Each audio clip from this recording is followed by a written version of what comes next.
Kinakabahan na ako dahil isang hila lang ni Mama ay patay kaming dalawa ni Emma. Ma, kabado kong tawag sa kanya na lumingon ito sa akin. May titignan lang ako sa aparador mo. Saad nito na aktong hihilahin niya na ito pabukas. Aida! Tawag ni Papa sa kanya. Nanabuksan niya na ito ng kaunti at nakikita ko na si Emma sa loob ng aparador sa kinatatayuan ko. Lagot. Napamura ako ng mahina. Bakit, Rudy?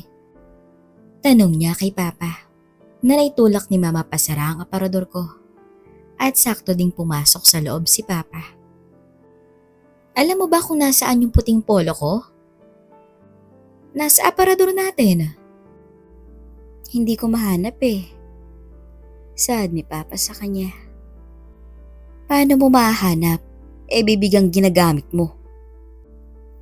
Inis na saad ni Mama. Hanapin mo nga. Utos nito kay Papa na naglakad palabas na ng kwarto ko si Mama. At nakahinga na ako ng maluwag. Sige Ken, matulog ka na. Saad ni Papa sa akin at lumabas na rin to ng kwarto ko. Agad kong sinara ang pinto at nilak ito. Binuksan ko ang pinto ng aparador ko at nakita ko na namumutla na sa loob si Emma dahil sa takot. Wala na sila, pwede ka nang lumabas. Saad ko sa kanya na parang ayaw na nitong lumabas sa aparador ko. Hinila ko na lang siya palabas at natawa na lang ako sa kanya dahil sa sobrang lamig ng mga kamay nito. Ikaw kasi, papunta-punta ka pa rito. Mahinang saad ko sa kanya na sinuntok ako nito sa braso. Loko ka? Saad nito. Tumayo siya at tumingin sa bintana. Aalis ka na? Tanong ko sa kanya. Gising pa kaya mga magulang mo? Mahinang saad nito na narinig namin kumatok si Papa. At mabilis namang bumalik sa loob ng aparador ko si Emma. Natawa na lang ako sa kanya. Nang masiguro ko na nakasara na ito, ay binuksan ko ng pintuan ng kaunti.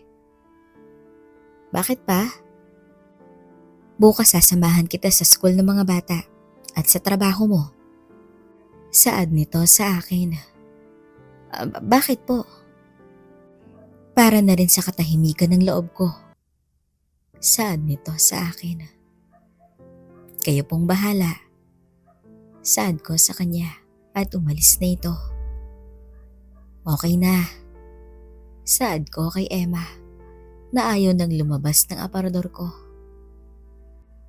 Sabi ko naman kasi sa'yo sa text, natutulog na ako. Saad ko sa kanya. Kasi mag-isa lang ako sa bahay. Gusto ko sana samahan mo ko. Saad nito sa akin. Natatawa na lang ako sa sitwasyon namin. Natatawa ka pa dyan?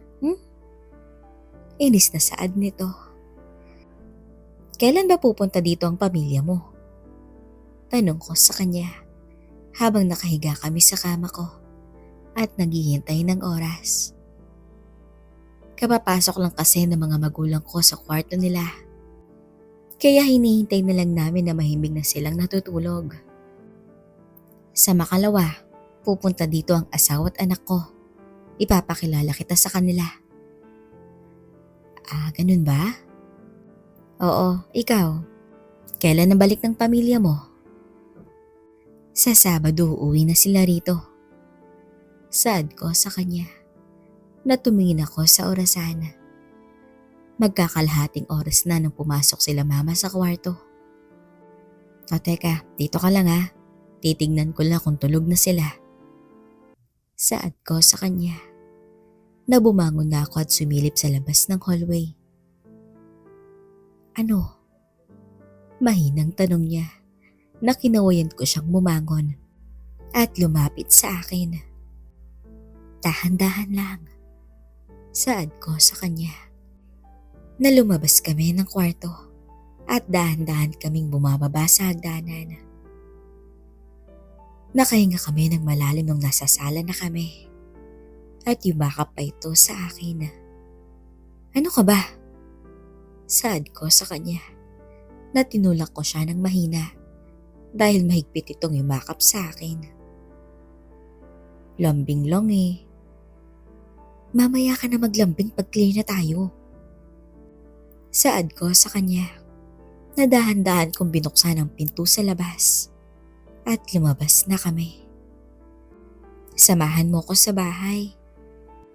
Hindi pwede, may pasok ako bukas. Ay, ang tanging nasabi nito. Hinalikan ko na lang siya sa labi. Next time na lang. Saad ko sa kanya. Pangako yan ah. Tumango lang ako sa kanya at nginitian siya. Lumabas na ito ng gate at dahan-dahan ko na itong sinara. Pumasok na ako sa office kinabukasan kasama si Papa. At pag-akyat namin sa 3rd floor, lahat ng empleyado ko ay nagsitakbuhan para batiin ako at alamin kung okay lang ba kami. Guys, please go back to work. Saad ko sa kanila na hindi ito umalis sa office ko. Sir, kamusta na po si Ma'am Cielo? Tanong nila sa akin na napailing na lang ako dahil pumasok silang lahat sa office ko. Please, everyone, as I've said, okay lang kaming lahat. Walang nasaktan at walang namatay. So please, let us start the day productively. Saad ko sa kanila na isa-isa na silang lumabas sa office ko. Gulo ng mga empleyado mo, anak. Saad sa akin ni Papa na natawa na lang ako. Sir Ken, tawag ni Kat sa akin. Bakit? Pinapatawag ka sa taas.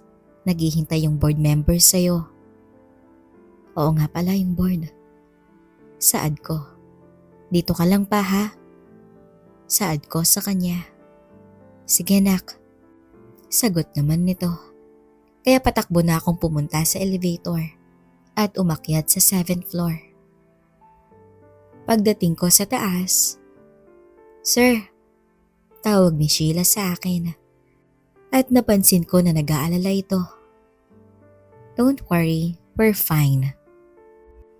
Thank God, sir. Yung board members po, nasa conference room na sila. Balita nito. Okay, ako nang bahala sa kanila. Good morning everyone. Bati ko sa kanila nung pumasok ako sa conference room. At sabay pa silang nagtanong sa akin tungkol sa nangyari sa amin nung nakaraang linggo. Matapos kong ipaliwanag sa kanila ang nangyari, ay tinawagan ko na rin si Cielo para magpaliwanag sa kanila sa sitwasyon namin. Hanggang sa nasettle na ang lahat at nakausap ko na rin si Cielo tungkol sa sitwasyon dito sa office. Sir, will you be taking Mom Cielo's position while she's away? Tanong ni Sheila sa akin. No. Nakangiti kong saad sa kanya. But sir, who will be taking? Tinaas ko ang kamay ko na natahimik ito. My wife is working right now as we speak in Barcelona. She will be calling you from time to time for an update. Paliwanag ko sa kanya. Dahil doon muna mag-oopisina sa villa si Cielo habang nasa Barcelona ito. Oh, alright Sir Ken. Sagot ni Sheila. Bumaba na ako sa 3rd floor at pinuntahan si Papa. Ang boring pala dito anak.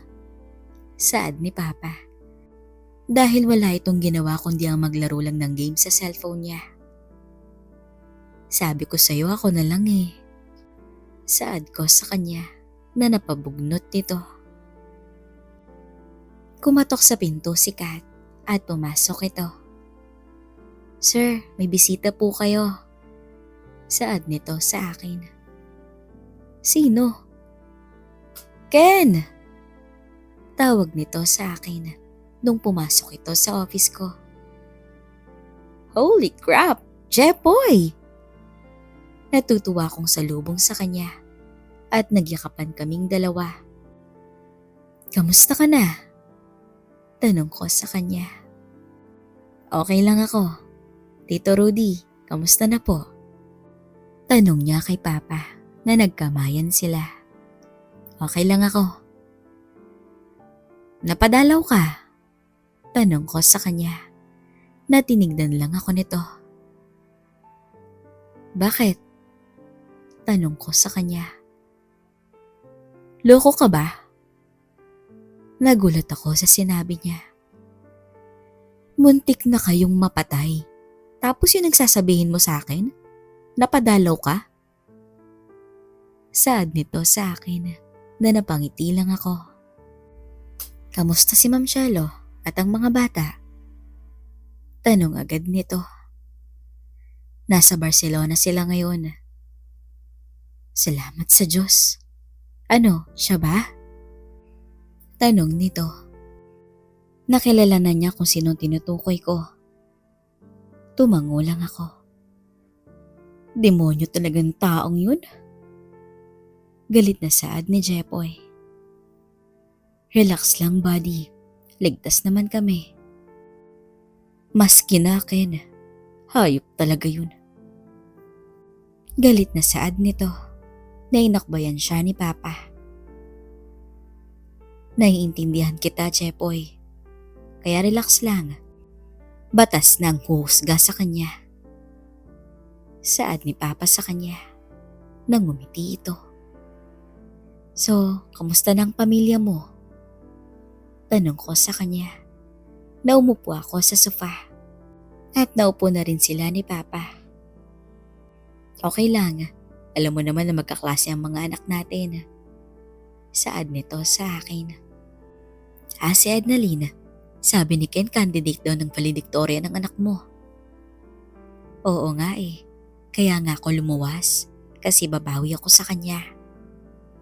"Dapat lang." Saad ni Papa. Nanatawa naman si Jepoy. Na-assign kasi sa probinsya si Jepoy bilang branch manager ng kumpanya. "Kamusta na ang teritoryo mo?" Tanong ko sa kanya. "Kita mo naman sa report, di ba?" Saad nito. "Hindi yun yung ibig kong sabihin." Saad ko sa kanya. Sabay kindat ko. "Loko, hindi ako ganun, no?" Natatawang saad nito na natawa din si Papa. "Sa akin lang kasi baka may sideline ka." Biro ko sa kanya. "Papatayin ako ng asawa ko niyan, lalo na si Ednalyn. Alam mo namang black belter ang batang yun." Natatawang saad niya. Nagkukwentuhan kaming tatlo sa opisina ko nang kumatok si Kat at pinaalam sa akin na nasa linya si Chelo. "Naku, report muna." Saad ko sa kanila. "Sige lang." Sagot naman nila. At sinagot ko na yung phone. "Good morning, ma'am." Saad ko sa kanya na nakangiti ako sa dalawa. "Babe, punta ka ng conference room. Mag-video chat tayo." "Right away." Sagot ko naman sa kanya at binaba ko na yung phone. "Pa, Jepoy, pasensya na, kailangan kong umakyat sa taas." Paalam ko sa kanila. "Sige lang anak." Sagot ni Papa. "O ganun ba? Ano tito, nagugutom ka na ba?" Tanong ni Jepoy kay Papa. Medyo." Tumingin sa akin si Papa. "Ay nako, lumabas na lang kayo. Kita akong naboboard na yan dito, buddy." Saad ko kay Jepoy na natawa silang dalawa. "Sige tito, labas tayo." Habang mailuluhod pa si Ken sa asawa niya. Biro ni Jepoy sa akin. Loko ka. Natawa kaming tatlo. O sige na, aakyat na ako sa itaas. Paalam ko sa kanila. Nasabay kaming lumabas ng office ko. At sumakay naman sila sa kabilang elevator. Habang ako naman ay sa kabila at umakyat sa itaas. Inayos na ni Sheila ang conference room. At pagpasok ko ay naka-online na pala ito. At naghihintay si Chelo sa malaking monitor. Hi babe! Bati ko sa kanya. Nakita ko ang dalawang anak namin sa tabi niya. Hi daddy! Bati ni Francine sa akin. Natutuwa kong makita sila. Kamusta na kayo? Ikaw ang dapat kamustahin namin dyan, Dad. Saad ni Ken sa akin. Well, I'm in the office, which means I'm fine. Sagot ko sa kanya. Daddy, I miss you. Saad ni Francine sa akin. Aw, I miss you too, baby. Babe, how are you?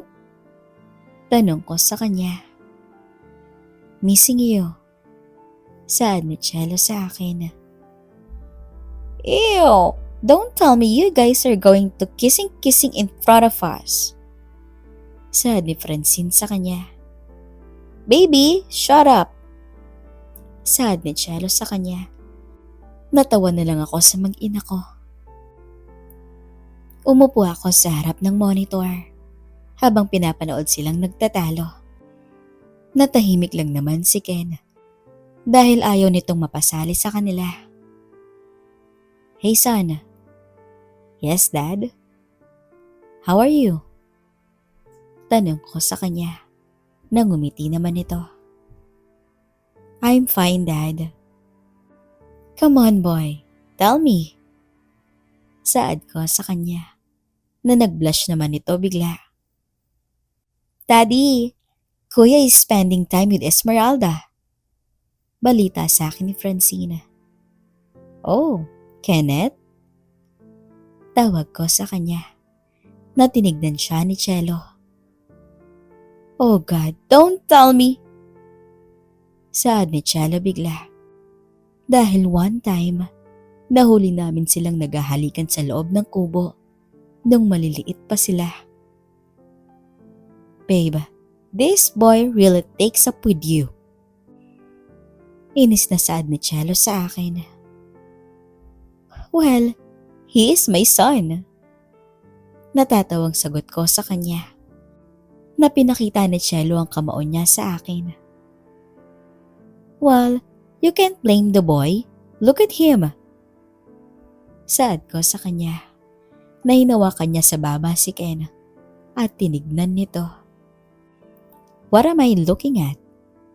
Saad ni Chelo na natawa kami ni Francine. Kuya, booger! Biro nito na natawa kaming tatlo ni Chelo at napabugdot naman si Ken. You guys are really funny. Hinis na saad nito sa amin. Oh, come on son. Nagbibiro lang kami. Saad ko sa kanya. Wait, Kenneth. Oh God. Don't tell me you did it.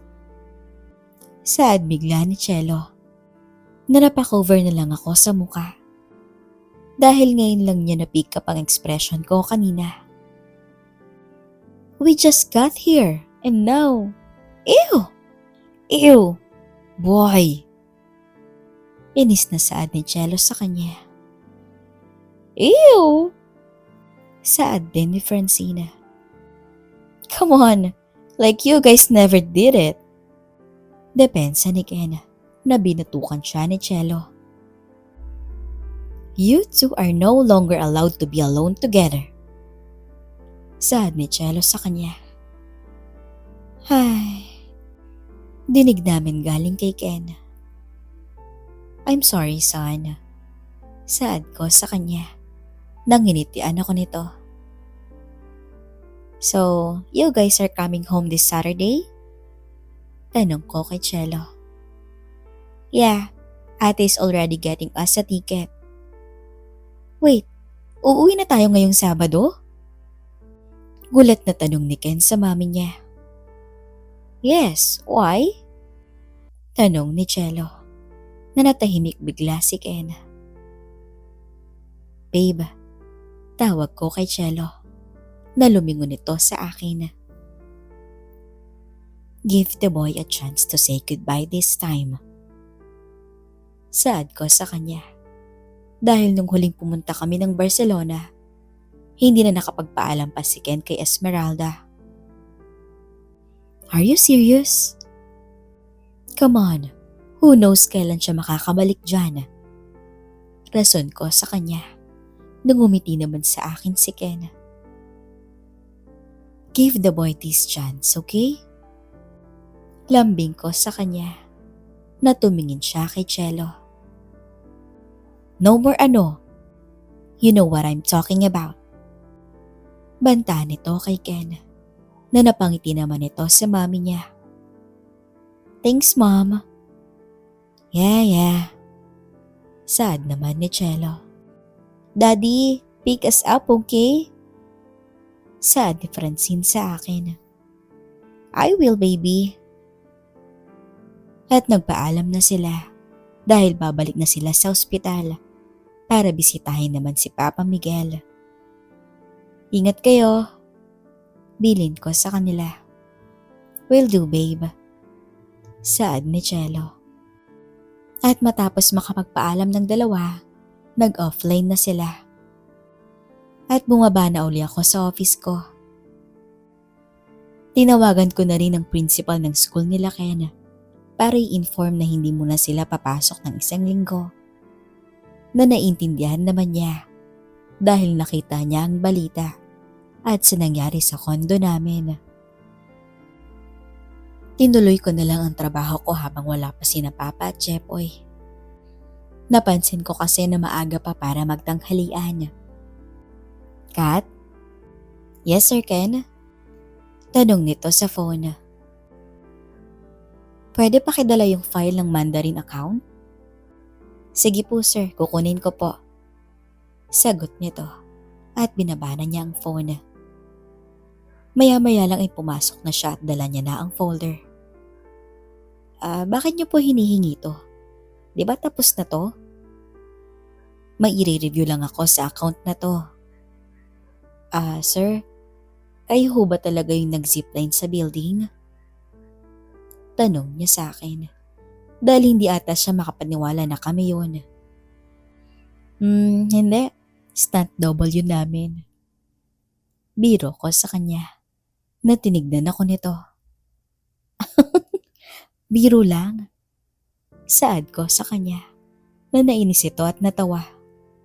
Ikaw talaga, sir. Saad nito. At lumabas na siya ng office ko.